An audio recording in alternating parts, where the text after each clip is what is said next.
Firstly, I'd like to welcome everyone here and say how sorry we all are that John, Amanda's dad, and George's parents, Paul and Margaret, are not able to be present on such a special day.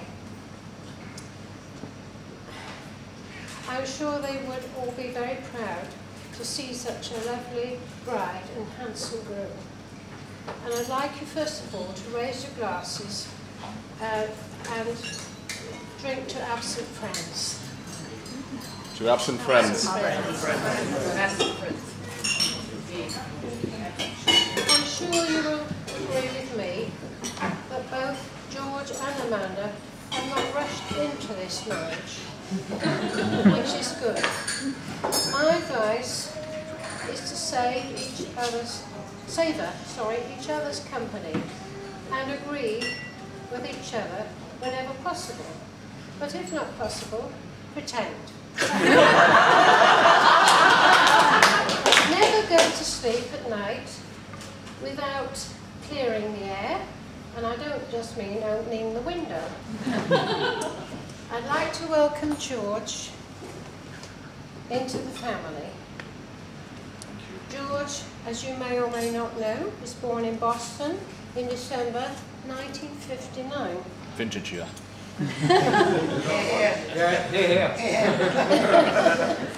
And he has a younger sister, Janet, and the family later moved to Buffalo in the state of New York.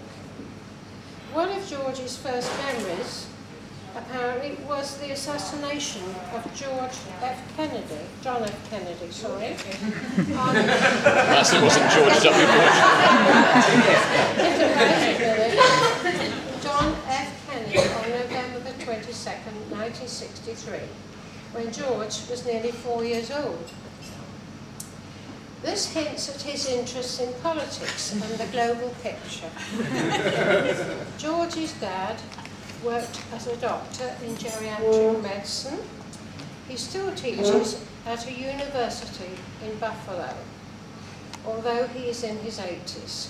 That's incredible, I think. And George's mum was a laboratory chemist. Science and medicine brought them together. So what happened to me? And they married in Boston in April 1955. It was only a month after my husband and I got married. George studied sociology at Boston University and came to the UK in 1982 to take an MA at the London School of Economics. Right. He never moved back to the States. He met his best man, Howard, in 1994, when he began working as a journalist in industrial relations services, where he fought his first industrial dispute over his first job. It took 6 months, but his and his union, the NUG, won it. Yeah. Sort of. He started working at Camden Council more than 16 years ago and rose through the ranks in the Equalities Unit. Is that right? That's true. And became union steward in 1998 and convener in 1999. They were desperate. Later that year, he became Camden Unison Branch Secretary, as well as his attributes as a public speaker and union leader. George is also a published writer. Singer. Right. His book about the late Joe Strummer, the lead singer of The Clash, contains not just words but photos by George, and it is called The Last Night London Burned. A few copies are still available in our flat. And it was published in 2005. 3. Oh, sorry, I've just been given the wrong information. George, stop heckling. Your daughter got it wrong. That's it. Divorce on its way. Maybe it's a misprint, I don't know. I've only met George a few times, but have been very impressed by him as a man of great calibre, his eagerness to help others, and integrity. And I'd like to welcome him on a special day into the family. Thank you, Shirley. Amanda.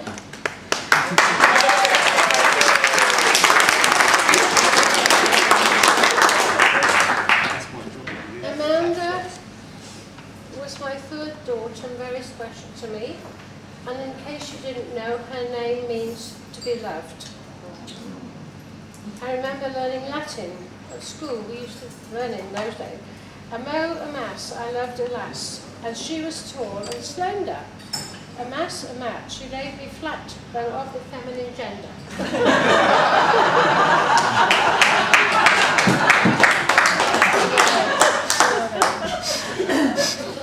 Considering Amanda was born in the workhouse, it later became St Woods Hospital, she has made a great success of her life. What are you laughing about? It was the workhouse, before my time. This is the Robin Ward. Anyway, as a child, she was always a tomboy, and she loved Action Man more than Cindy.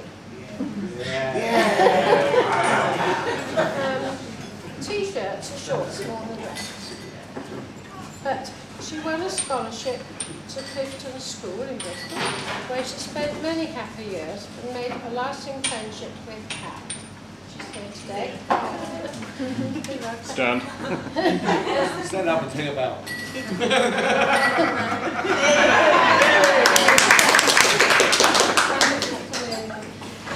She won a scholarship, she then went on to Worcester College, where she graduated with a BA. As a teenager, she loved writing and politics and always wanted to be a journalist. And she took a journalist qualification, and then she worked on the Essex Chronicle in the late 1980s. She got her first taste of trade unionism as a member of the NUJ and helped to lead a year-long strike against union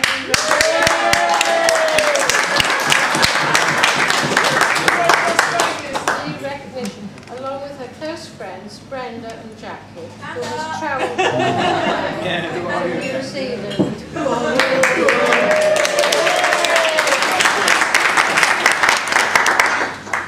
Shortly afterwards, Amanda realised she wanted to do something more useful to society. And trained to become an English teacher at King's College, London. She worked at Caterham High School in Redbridge, and she made lots of wonderful friends, among them her dear late friend Amanda, who encouraged her to become a teacher of the deaf, thus sparking a whole new career.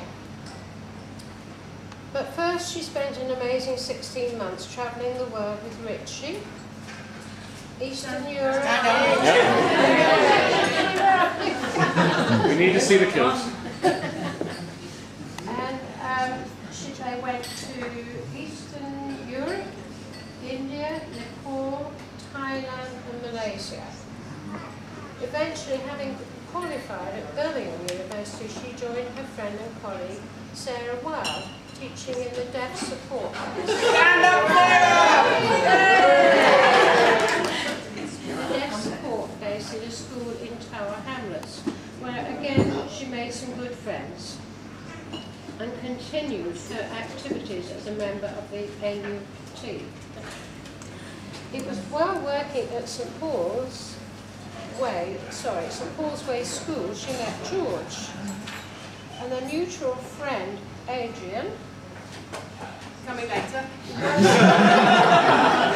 He doesn't do was weddings. a maths teacher there, and victimised, and he was victimised and sacked for wearing trainers at work. It was the campaign to reinstate Adrian that brought George and Amanda together. You could say it created a new and different kind of union.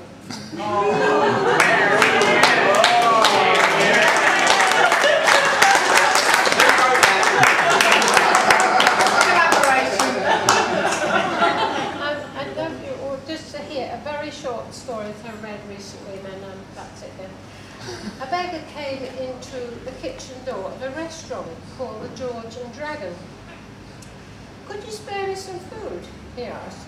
"Clear, after all, the chef. We don't serve beggars here." The beggar left, but a few minutes later he returned. "What now?" the angry chef shouted at him. Looking up at the name of the restaurant, he said, "I wonder if I could talk to George this time."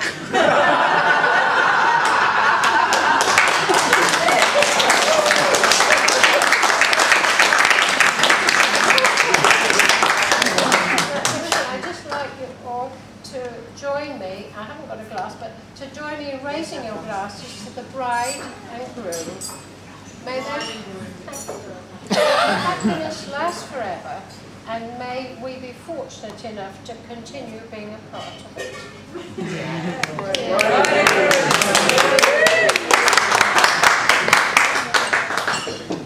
Excellent, well done.